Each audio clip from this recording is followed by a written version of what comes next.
Bore da i chi gyd, a chroeso cynnes yn enw'r arglwydd Iesu Grist.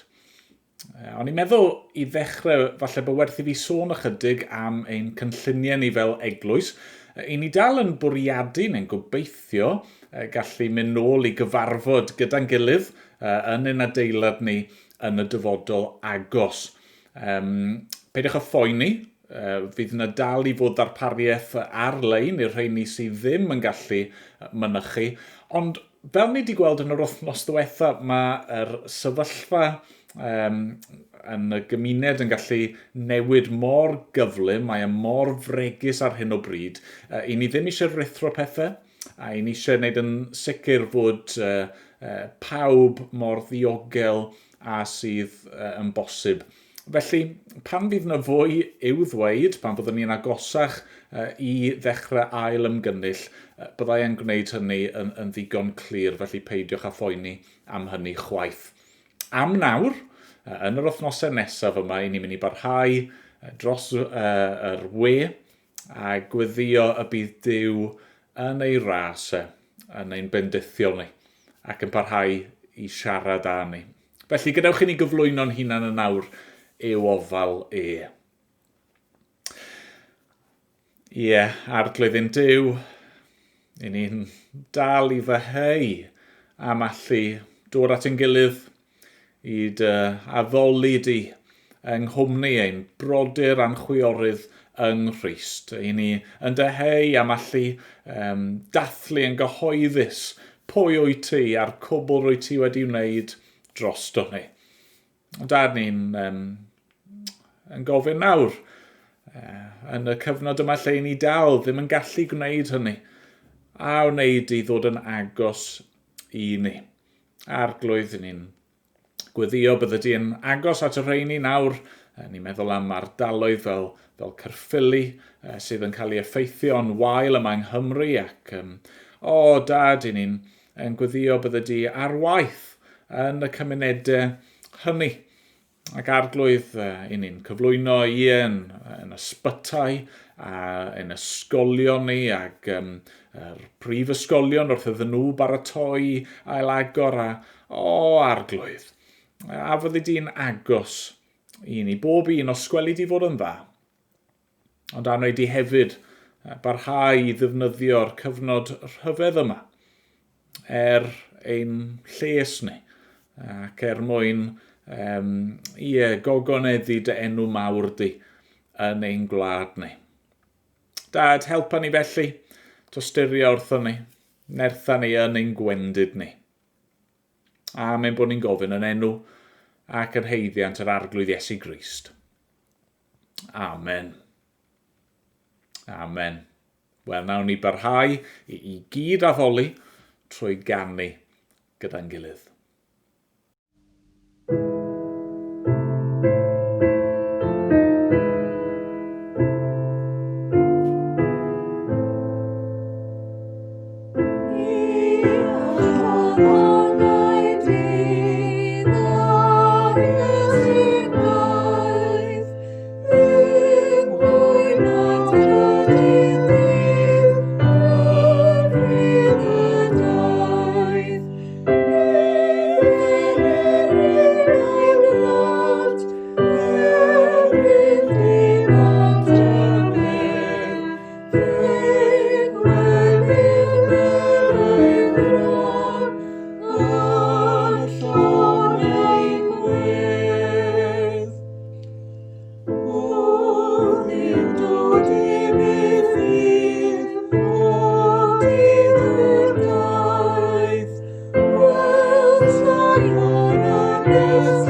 ni am droi yn awr at air ein diw ni, ac i ni'n parhau i ddarllen o'r Efengil yn ôl Ioan. I ni ym Mhennod 8, a mae'n darlleniad ni'r bore yma chydig yn hirach nag arfer. Ni'n mynd i ddarllen o adnod 21 ymlaen i ddiwedd y bennod, ond newch chi weld mae'n gwneud synwyr i ni edrych ar yr adran yma i gyd gyda'i gilydd. Felly, trowch, os oes Beibl gyda chi, neu bydd y geiriau ar y sgrin. Dyma air ein diw ni. Dywedodd Iesu wrthynt wedyn, rwy fi yn ymadael â chwi. Fe chwiliwch amdano fi, ond byddwch farw yn eich pechod. Lle rwy fi'n mynd, ni allwch chwi ddod. Meddai'r Iddewon felly, a yw'n mynd i'w ladd ei hun, gan ei fod yn dweud, lle rwy fi'n mynd, ni allwch chwi ddod. Meddai Iesu wrthynt, yr ydych chwi oddi isod. Rwy fi oddi uchod. Yr ydych chwi o'r byd hwn, nid wy fi o'r byd hwn. Dyna pam y dywedais wrthych y byddwch farw yn eich pechodau.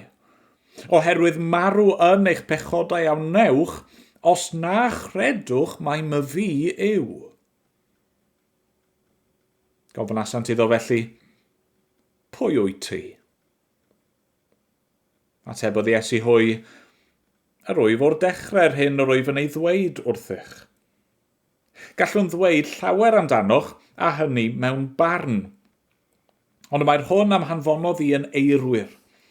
A'r hyn a glywais ganddo ef yw'r hyn yr wyf yn ei gyhoeddi i'r byd.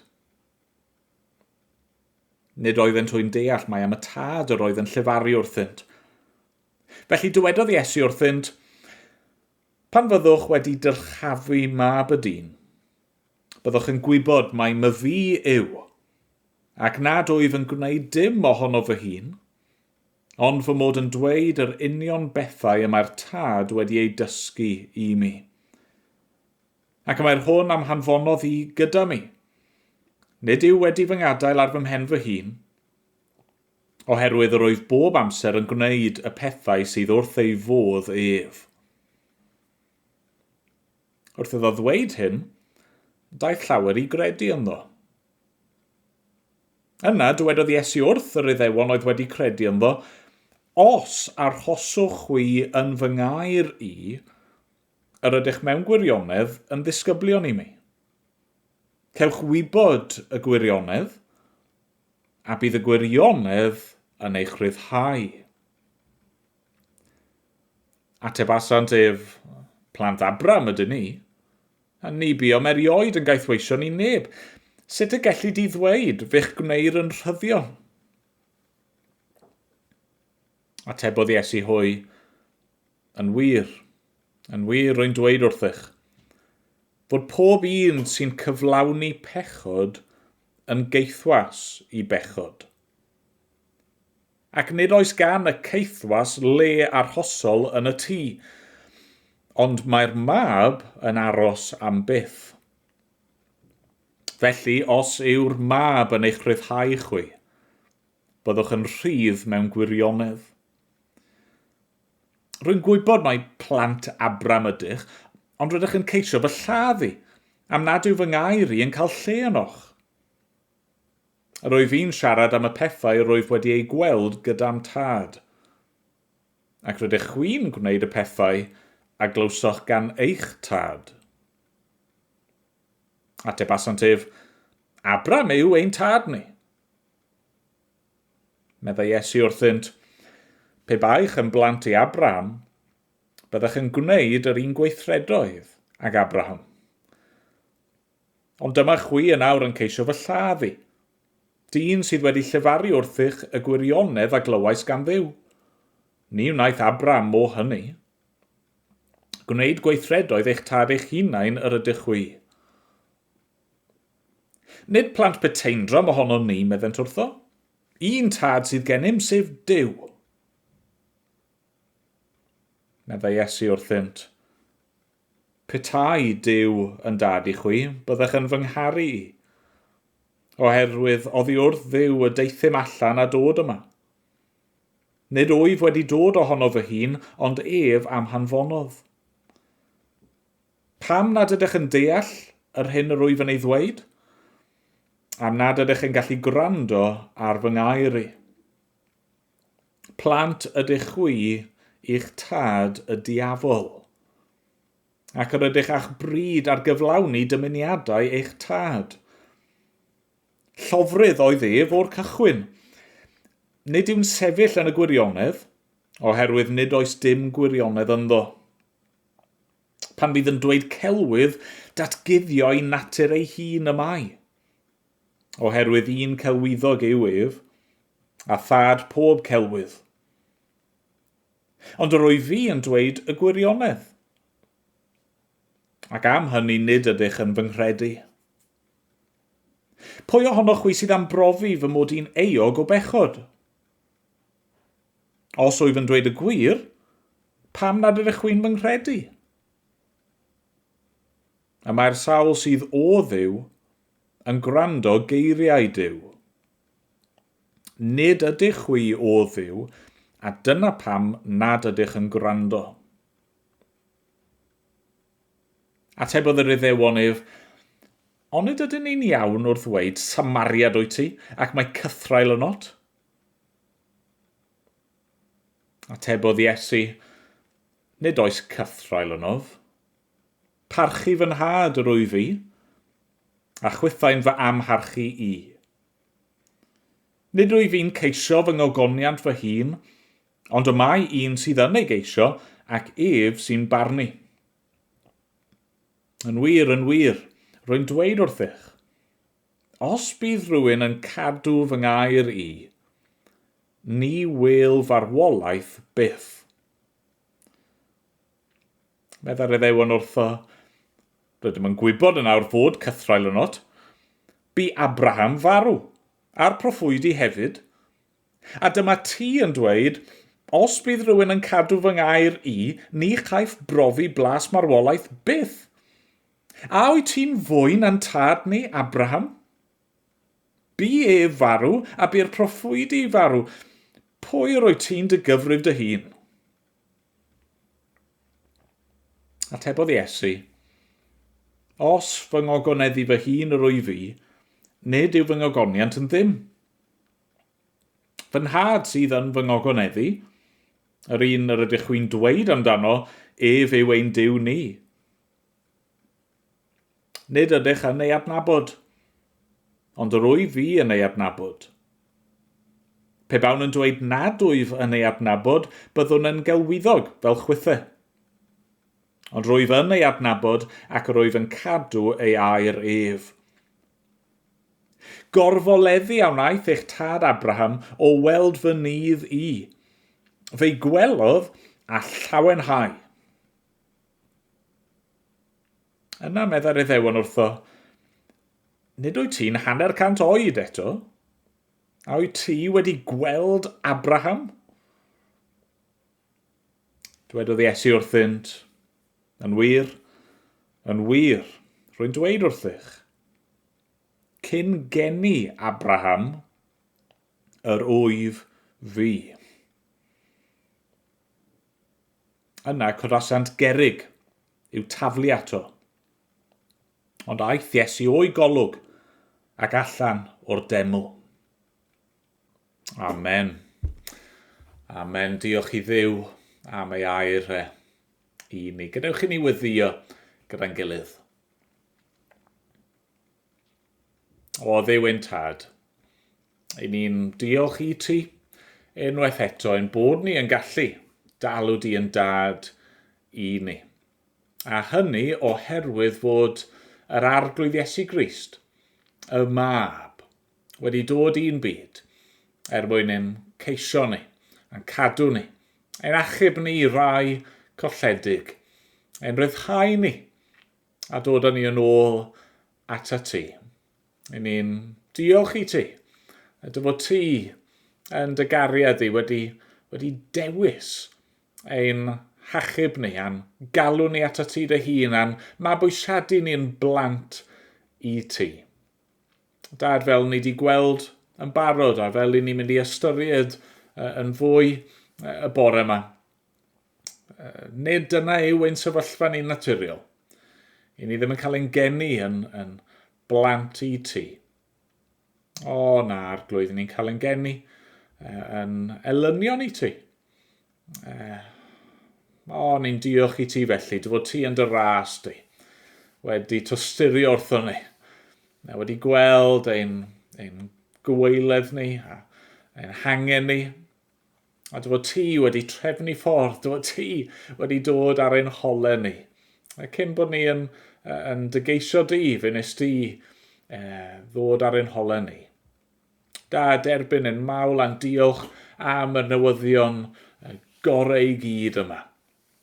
Ni'n diolch am yr cysur a'r gobaith mae'n rhoi ni yng nghanol sefyllfaoedd anodd bywyd, yng nghanol pandemig. Arglwydd, ni'n gwybod beth bynnag a ddaw, beth bynnag sy'n digwydd i'n cyrff ni, a'n iechyd ni, a'n bywyd ni, Arglwydd. Ni'n gwybod ein bod ni'n ddiogel yno ti. Ni'n gwybod bod dim byd yn gallu'n gwahanu ni oddi wrth dy gariad di.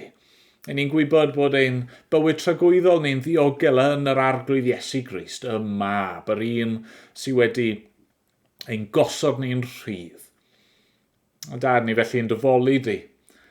Ac Arglwydd, ni'n gofyn am gyfleon i dyfolu di. Arglwydd, ni yn gofyn ei di'n helpu ni. Nawr, ni sydd a'n ffydd ni yn yr Arglwydd Iesu, helpa ni fyw bywydau sy'n deilwng ohono ti. Helpa ni fyw bob munud fel pobl rhydd, pobl sydd wedi'n hachub o'n pechod ni. Dad, ni'n gofyn ei di'n helpu ni ddangos yr gobeith yma'r newyddion rhyfeddol yma sydd gennym ni. Helpa ni rannu hynny gydag eraill. Dad, ni'n cyflwyno bore yma unrhyw un sydd ddim eto wedi credu, neu sydd yn ansiŵr o le maen nhw'n sefyll ger dy fron di. Diolch, Arglwydd. Dy fod ti yn dangos yr sefyllfa anobeithiol yma i ni, yr darlun tywyll yma i ni. Am dy fod ti yn dyheu i weld pobl yn dod ato ti. O, Arglwydd, gad i ni weld hynny nawr yn ein dydd ni. Gad i heddi fod yn ddiwrnod o lawenhau, oherwydd fod eneidiau coll wedi dod ato ti a derbyn bywyd. O, Arglwydd, ni'n gweddio nawr dros weddill yr oedfa hon. Yn gweddio drosto ni a phob un sydd yn gwrando a dros y bobl di trwy'n glad ni.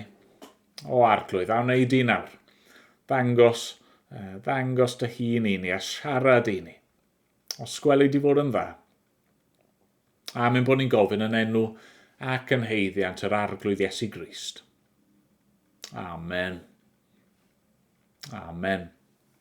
Wel, cyn bod ni'n canu emyn arall, i ni'n mynd i gael slot i'r plant. Ioan 8, adnod 31 i 58.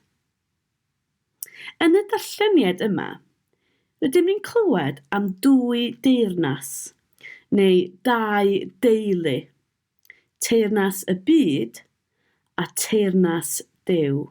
Yn gyntaf, beth am edrych ar deyrnas y byd?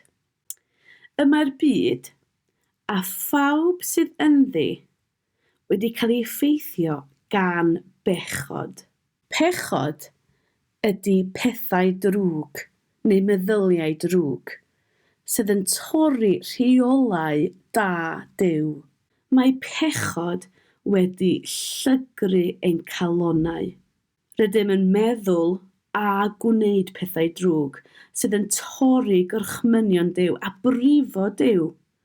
Mae pawb ar y ddaear a ninnau yn gaeth ein pechod. Mae'n amhosibl fod yn dda trwy'r adag. Rydym ni yn gaeth i'n pechod. Nid ydym yn dilyn Duw, ond yn dilyn bobl eraill. Dyn ni ddim yn gwrando nag yn caru Duw. Rydym ni yn dilyn y diafol, a mae'r diafol yn llofrydd, yn lladd bobl, ac mae o'n dad bob celwydd. Mae'r diafol trwy'r adag yn deud celwydd. Achos hyn, rydym ni'n elynion i Dduw, a rydym am farw yn ein pechodau. Dim jyst marw yn y bedd, ond bod Duw yn ddig gyda ni. Rydym ni o dan barn Duw, ac yn heiddi cosb, sef byw heb gariad Duw. Rwan, beth am edrych ar deyrnas Duw? Fe wnaeth Duw anfon ei fab Iesu i'r byd yma. Fe wnaeth Iesu fynd a marw ar y groes mwyn i ni allu cael ein maddau a derbyn i deulu Duw, i teyrnas Duw. Mae Iesu yn ein rhyddhau ni o'n pechod.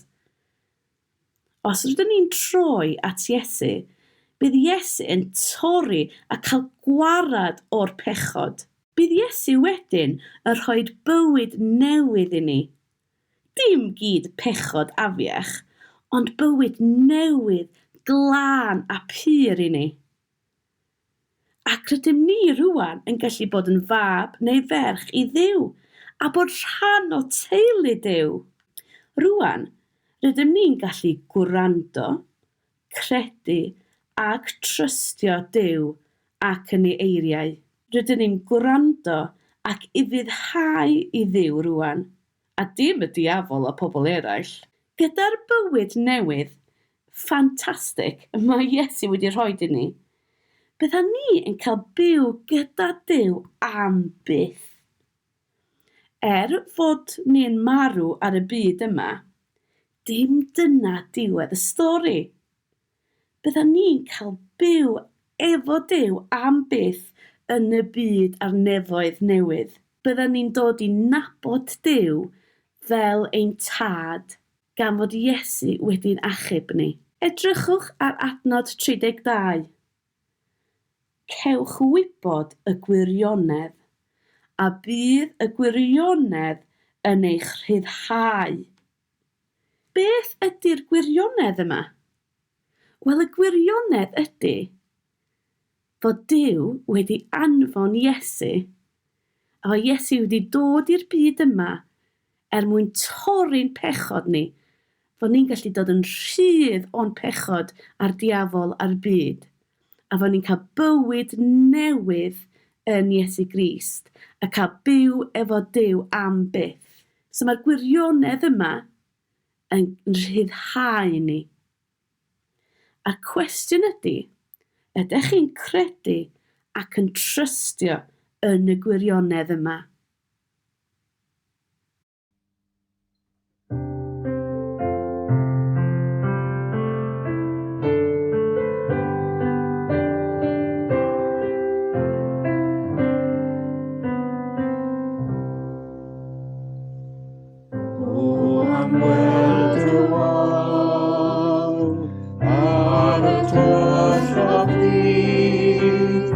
Christ ar ei ffordd.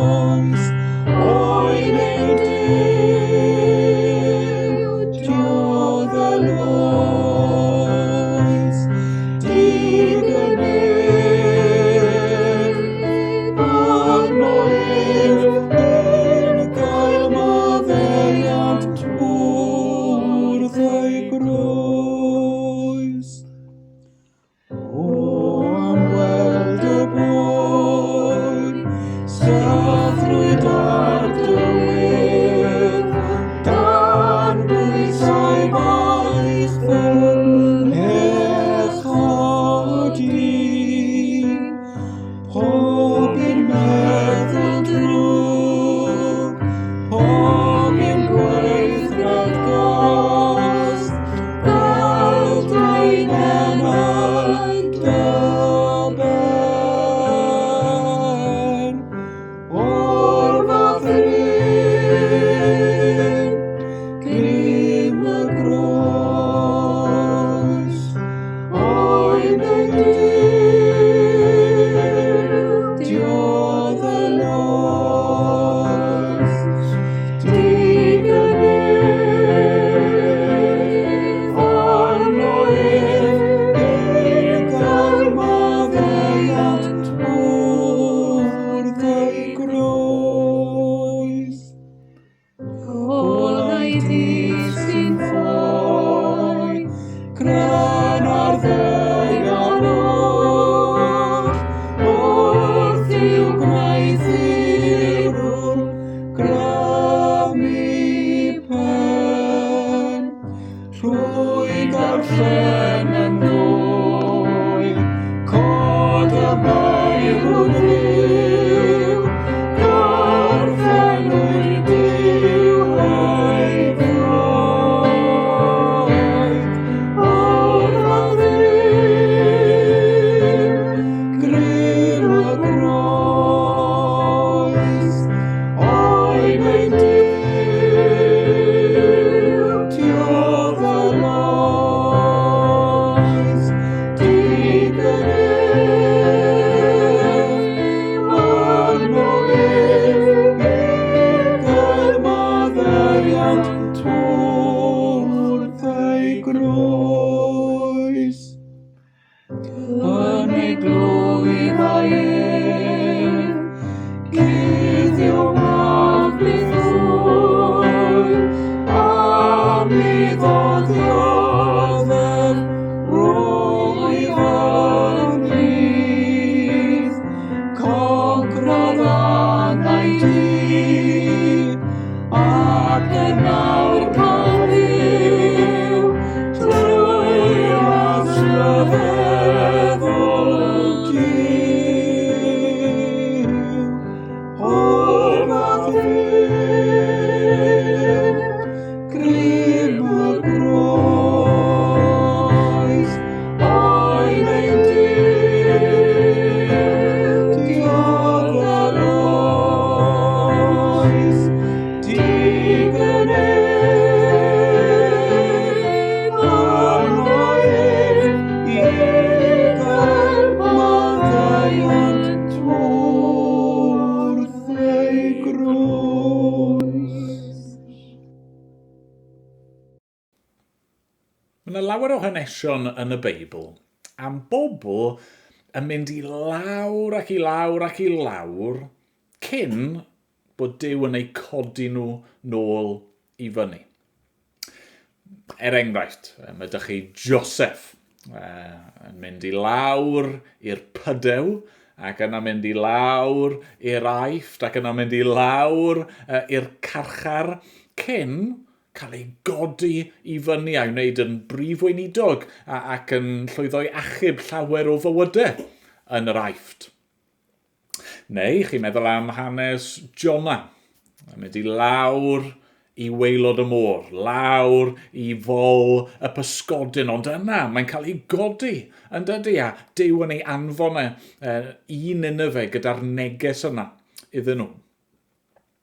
Neu chi'n meddwl am stori Daniel. Daniel yn mynd lawr i fewn i ffair y llewod, ond yna Duw yn ei godi yn ôl i fyny'n fyw.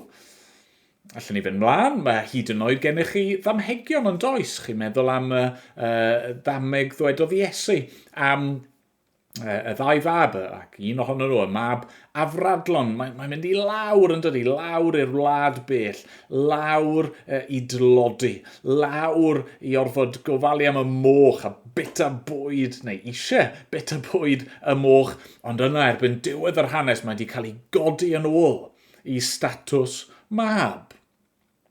Ac wrth gwrs, pan chi'n meddwl am y peth, dyna oedd y llwybr nath ar arglwydd Iesu ei hun ei ddilyn.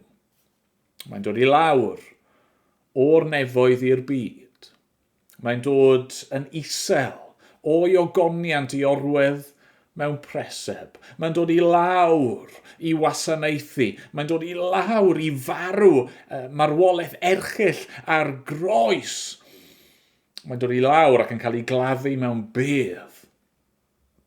Ond yna, ar y trydydd dydd, mae'n cael ei atgyfodi mewn gogoniant a'i ddyrchafu yn ôl i'r nefoedd. A'r gwir yw fod angen i bob un ohono ni ddilyn y llwybr yna. Mae angen i'r arglwydd i wneud gwaith tebyg i hynny yn ein calonnau ni. Mae angen i bob un ohono ni i gael ein tynnu i lawr yn isel, i weld difrifoldeb ein sefyllfa ni cyn fod Duw yn gallu'n codi ni unwaith eto ac yn gallu'n dyrchafu ni at oleuni Crist. Dyna ni'n mynd i weld bore yma. Yr arglwydd Iesu yn siarad efo torf o bobl a ni'n clywed bod nhw, neu rai ohonyn nhw o leia'n credu ynddo fe, ond mae'n amlwg bod nhw ddim wir wedi credu, achos dyn nhw methu derbyn, dyn nhw ddim methu dyfabarhau, dyn nhw methu cadw ei air, dyn nhw ddim yn hoffi goblygiadau'r hyn mae'n ei ddweud. A be ni'n gweld yw Iesu yn dangos iddyn nhw dro ar ôl tro difrifoldeb i sefyllfa nhw. Mae mor anobeithio, mor dywyll mae pethau arno ni fel pobl. Mae'n dod nhw i lawr ac i lawr ac i lawr, ond trwy yr adran yma, mae hefyd yn rhoi gobeith. Mae'n rhoi yr cynnig yna, y posibilrwydd yna o fywyd ac o lawenydd. Falle bod chi wedi ffindo'r misoedd diwetha yma yn arbennig o anodd. I rai ohoni fi'n siŵr bod wedi'n siglo ni i'r byw yma. Mae wedi achosi ni gwestiynu pob math o bethau am pwy ydyn ni ac oes na ddew a be ni'n credu a be sy'n digwydd pan ni'n marw a'r holl bethau hynny. Ond falle mae y daioni mae Duw eisiau wneud trwy y sefyllfa yma yw i ddod â ni i lawr ac i lawr yn is ac yn is mwyn i ni alw allan arno fe ac iddo fe ein codi ni.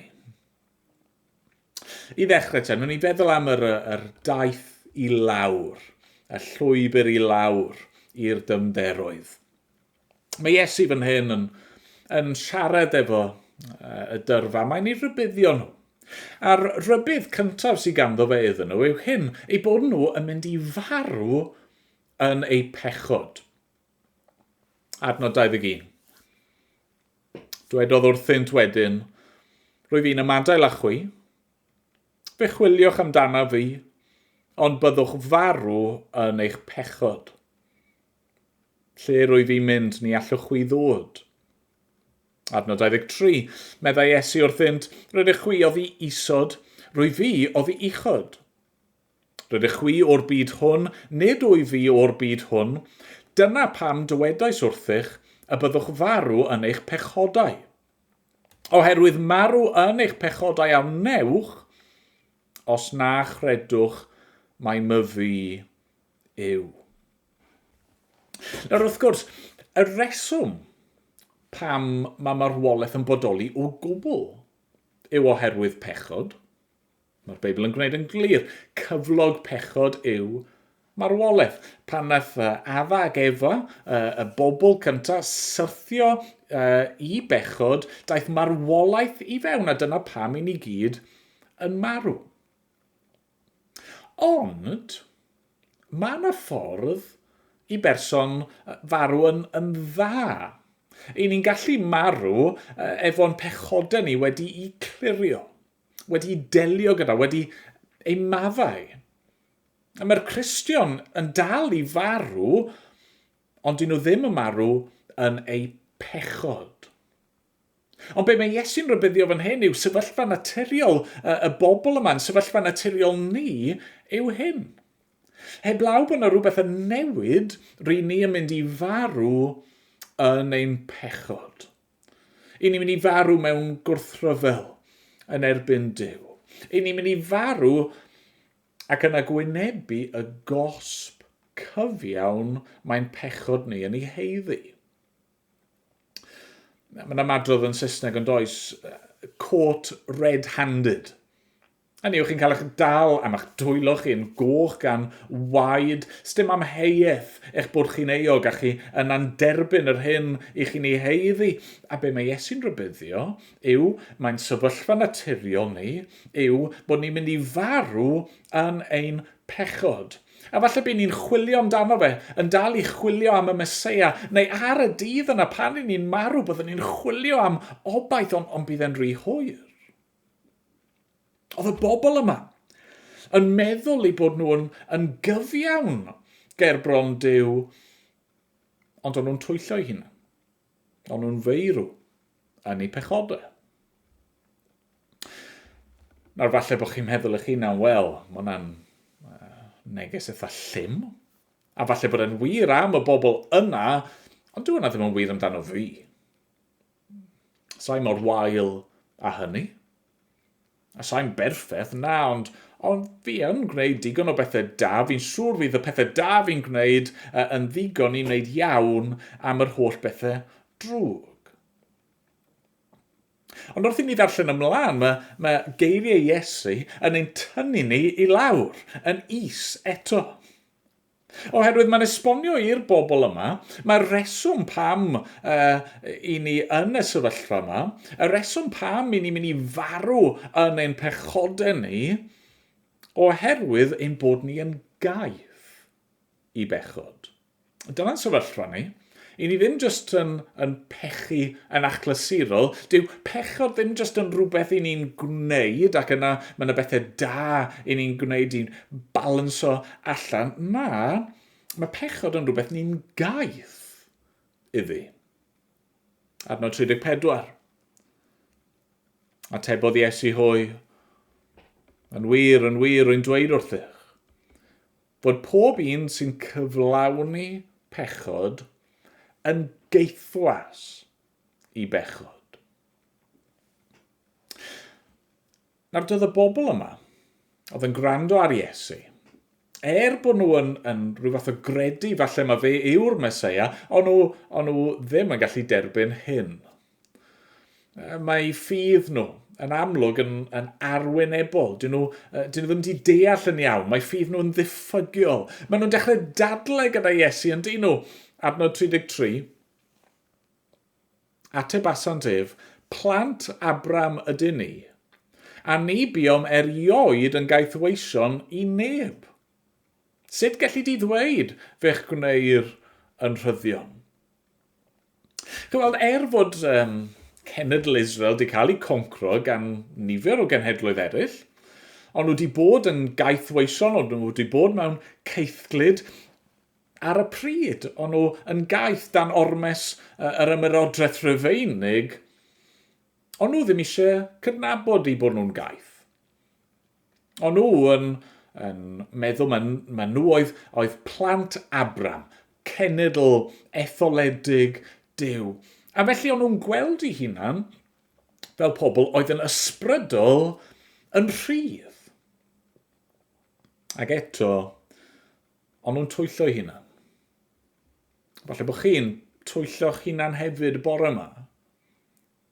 Sa'n gaeth i bechod, paid siarad nonsens. Fi yn rhydd i fyw sy'n bynnag fi eisiau. Wel, oce, os yw hynny'n wir, profwch chi.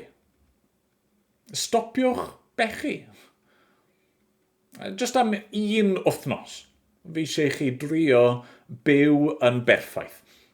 Heb wneud unrhyw gamgymeriadau, heb unrhyw fethiannau, heb unrhyw feie o gwbl. Fi eisiau chi i drio caru Duw, a'ch holl galon, a'ch holl enaid, a'ch holl meddwl, a'ch holl nerth chi. Fi eisiau chi drio caru'ch cymydog fel chi eich hunan. bob eiliad o'r dydd.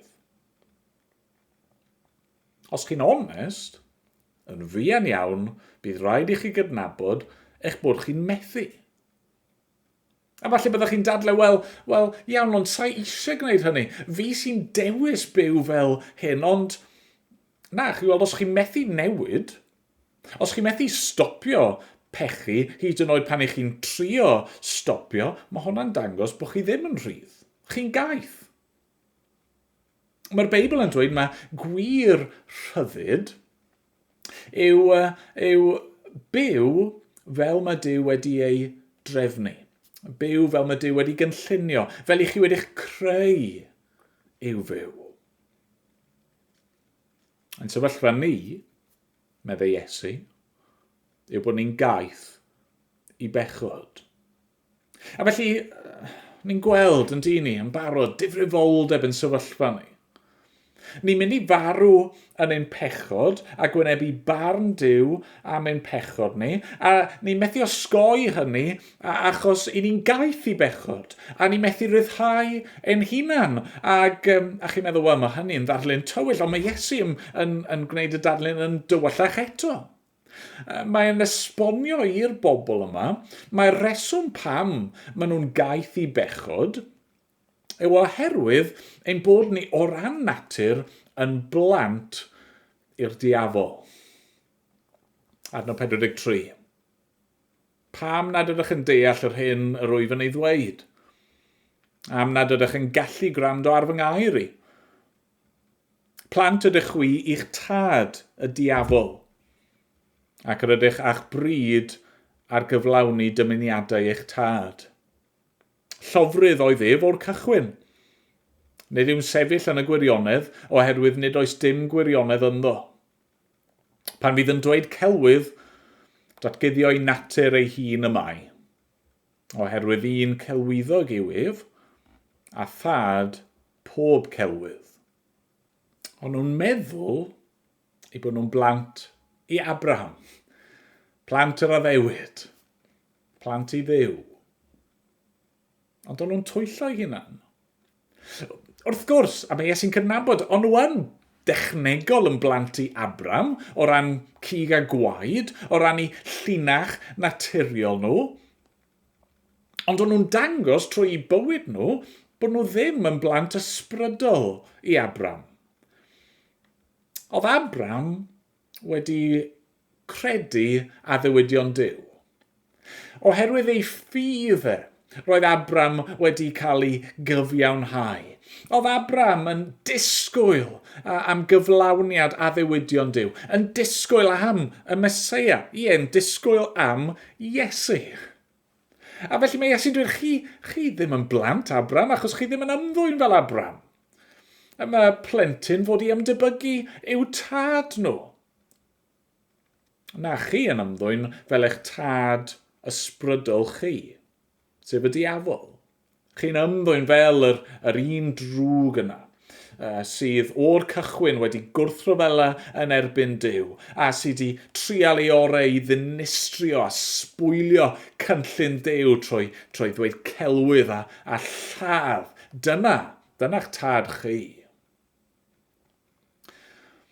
A dyna yw ein sefyllfa brawychus ni.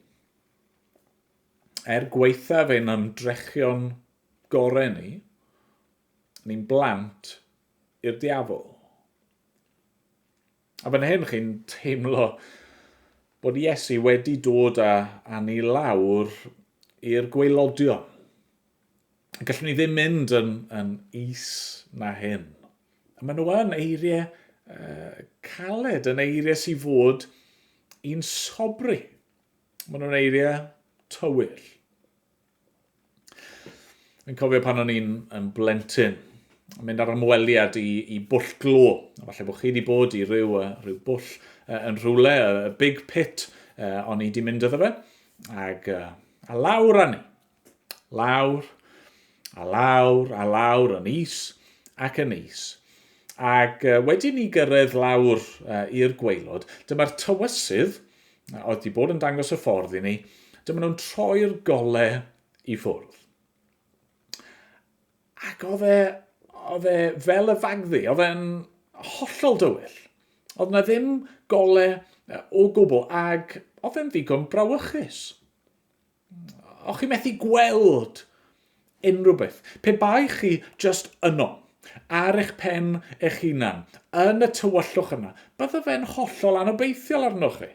Bydde yna ddim ffordd allan, dim gobaith i ddychwelyd. Ond wrth gwrs, ar ôl ychydig, dyma nhw'n troi'r goleuadau nôl ymlaen. A dyma nhw'n harwain ni, nôl i fyny, nôl i'r awyr iach, nôl i ole dydd, nôl i le ond i fod. A diolch i Dduw. Mae Iesu wedi dod mwyn ein codi ni.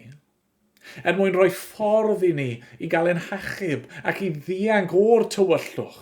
Mae Iesu fan hyn, a mae gweddill y Beibl sy'n sôn am Iesu, mae'n rhoi darlun tywyll i ni. Mae'n erchyll, mae'n frawychus. A mae'n dweud y pethau hyn yn rhannol mwyn ein brifo ni, ein siglo ni, ein herio ni. Ond dwi ddim yn gwneud hynny mwyn ein gadael ni mewn anobaith. Na, mae'n gwneud hynny am ei fod eisiau ein tywys ni yn ôl i le ni fod. Mae eisiau ni ddychwelyd at Dduw. A nawr, ni'n gweld yn dyn ni yr daith i fyny. Sut ni'n gallu mynd yn ôl i le i ni fod? Wel, trwy Iesu, ynddo fe. Ni yn blant i'r diafol. Pwy yw Iesu? O fe yw mab Duw. Adnod 38. Rwyf fi'n siarad am y pethau rwyf wedi ei gweld gyda'm tad. Adnod 42. Meddai Iesu wrthynt, petai Duw yn dad i chwi, byddech yn fy ngharu i, oherwydd oddi wrth Dduw y deithim allan a dod yma. Nid wyf wedi dod ohonodd fy hun, ond ef am hanfonodd. Adnod 49. Atebodd Iesu, nid oes cythrael ynof, parchu fy nhad yr wyf fi, a chwythain fy amharchu i. Dyna pwy yw Iesu. Fe yw y mab tragwyddol sydd wedi dod i'r byd. Fe yw'r un sydd yn datguddio'r tad i ni. Yr un sydd yn ifydd i'r tad. Yr un sydd yn adlewyrchu'n berffaith cymeriad ei dad e. Mae Iesu'n gallu dweud, yn dydy, os ych chi wedi fy ngweld i, chi wedi gweld y tad. Mae e yn gwneud ac yn dweud yr hyn mae e wedi weld gan ei dad. A chi'n gweld fe, felly, yw'r unig un sy'n gallu cynnig unrhyw obaith i ni.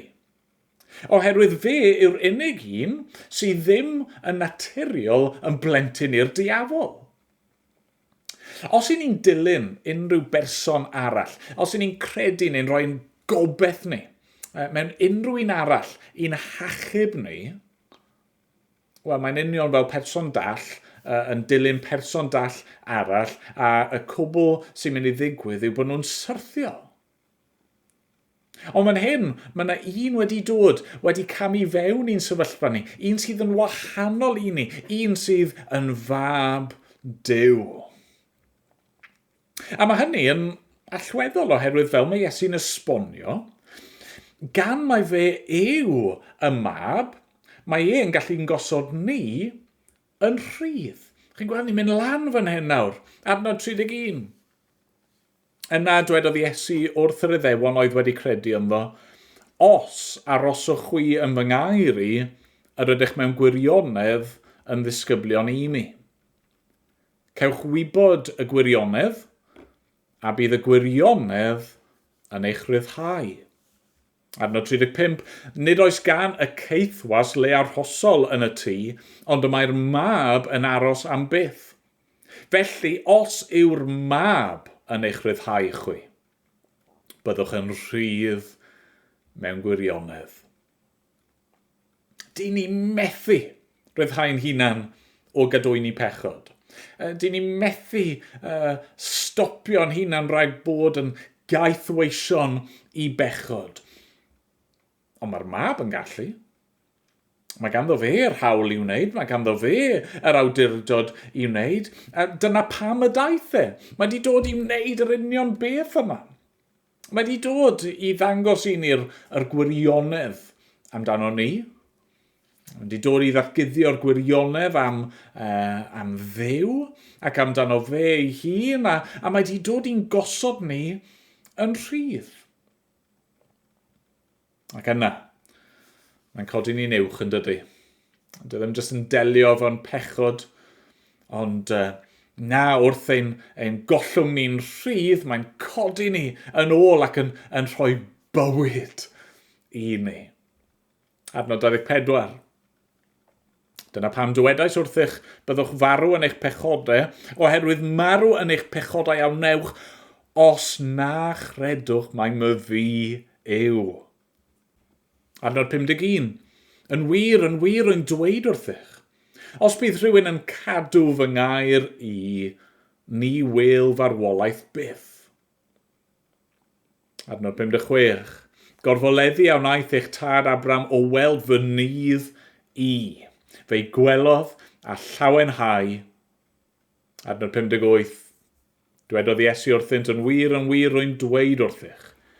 Cyn geni Abram yr wyf fi. Mae Iesu fan hyn yn cynnig bywyd a gobaith a llawenydd i bob un sydd yn credu ynddo fe mewn gwirionedd. Yn derbyn y cwbl mae'n ei ddweud amdano fe ei hun ac yn dyfalbarhau. Mae Iesu di dod i ganol tywyllwch yn byd ni. Yr un yma oedd yn bodoli o dragwyddoldeb, yr un sydd yn fywyd ohono fe ei hun, yr un oedd cyn Abraham a phob un arall. A mae'n dweud fod e wedi dod yn awr i roi ei fywyd yn aberth troson ni ar y groes. Fe ddath e i lawr ac i lawr yn is ac yn is, darostyng ei hun. Mwyn ni. Oedd y bobl yma fan hyn, chi'n clywed nhw'n jocian, ydy yn mynd i ladd ei hun? Wrth gwrs yr eironi yw, ond nhw'n agos i'r gwirionedd. Oedd Iesu yn mynd i roi ei fywyd yn aberth ar y groes. Oedd e'n mynd i gael ei ddyrchafu ar y groes ac yna cael ei ddyrchafu yn ôl at y tad. Oedd Iesu, mab Duw, yn mynd i farw mwyn achub plant y diafol. Roedd Iesu, y mab, yn dod i osod y ceithion yn rhydd. Oedd Iesu, y mab, y ffynhonnell di-bechod o fywyd tragwyddol, yn dod i roi ei hun fel bod ni ddim yn gorfod marw yn ein pechodau mwyach, ond yn hytrach i ni'n gallu marw yng Nghrist. Marw yn yr arglwydd. Marw yn y bywyd.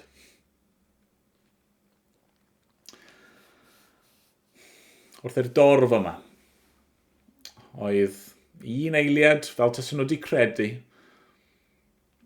wrth iddyn nhw glywed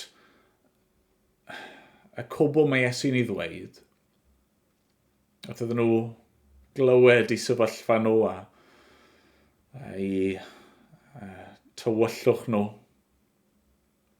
Be maen nhw'n gwneud yw codi cerrig i'w lybyddio fe. Maen nhw'n casau'r neges, maen nhw eisiau cau i gegau a tawelu Iesu. Sa eisiau codi cerrig bore yma, sa eisiau chi godi cerrig chwaith. Eisiau ni godi'n pen ni a ryfeddu arno fe. Eisiau ni codi'n breichiau ni a i gofleidio fe. Eisiau ni godi ein lleisiau ni a'i foliau. Mae di gweld ein stad ni. Dwi ddim di gadael ni. Mae di dangos i ni ein hangen ni a mae wedi'n codi ni yn ôl i fod gyda fe. Diolch iddo. Amen. Amen. Wel, ni'n mynd i ganu emyn arall gyda'n gilydd cyn bod ni'n gorffen ein oedfa ni.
Bendith Duw arnoch chi i gyd.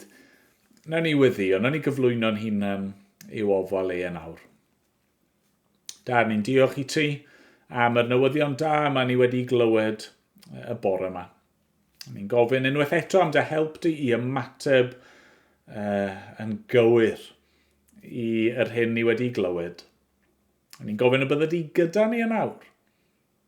A ni'n diolch ein bod ni yn gallu ymddiried yn llwyr yno ti, oherwydd fod yr arglwydd Iesu wedi dewis dod i lawr, mwyn ein codi ni i fyny gyda fe.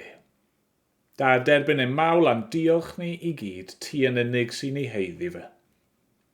Bydd gyda ni, yn enw Iesu. Amen. Amen.